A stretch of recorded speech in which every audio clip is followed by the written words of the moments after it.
Je vais passer la parole au nom de la GUE, Madame Vergiat. La lecture de ce rapport est toujours pour moi un grand moment, tant il illustre satisfecit et deux poids deux mesures. Loin de moi l'idée de dire que l'Union européenne ne fait rien. Mais nous savons tous ici que globalement les droits de l'homme vont mal et nombre d'entre eux régressent, y compris, cela a été dit, dans l'Union européenne.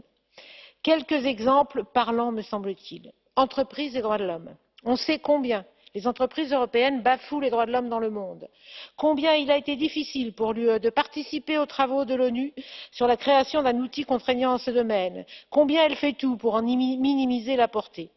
Idem pour les dialogues politiques sur ces questions avec l'Asie et l'Amérique du Sud. Ce sont les pays où les entreprises européennes sont en première ligne pour accaparer les terres et déforester.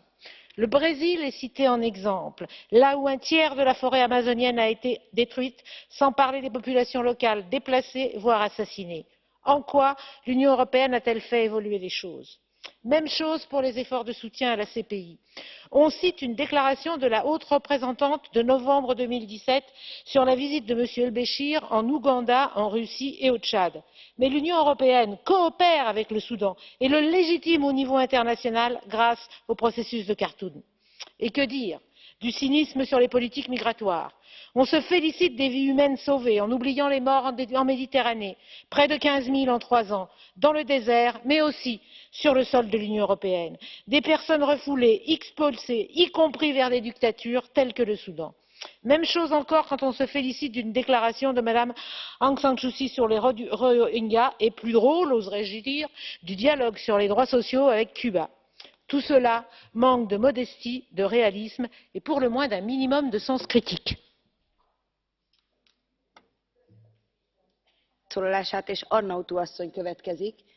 Merci Madame Arnautu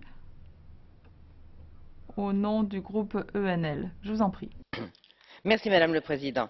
Cet attachement à la démocratie à travers le monde est remarquable. Mais ici, au Parlement européen, il me semble prioritaire de nous préoccuper de la démocratie en Europe et pour ma part, a fortiori en France. En Europe aussi, les libertés sont bafouées. Les gouvernements hongrois et polonais, démocratiquement élus, défendent l'identité de leur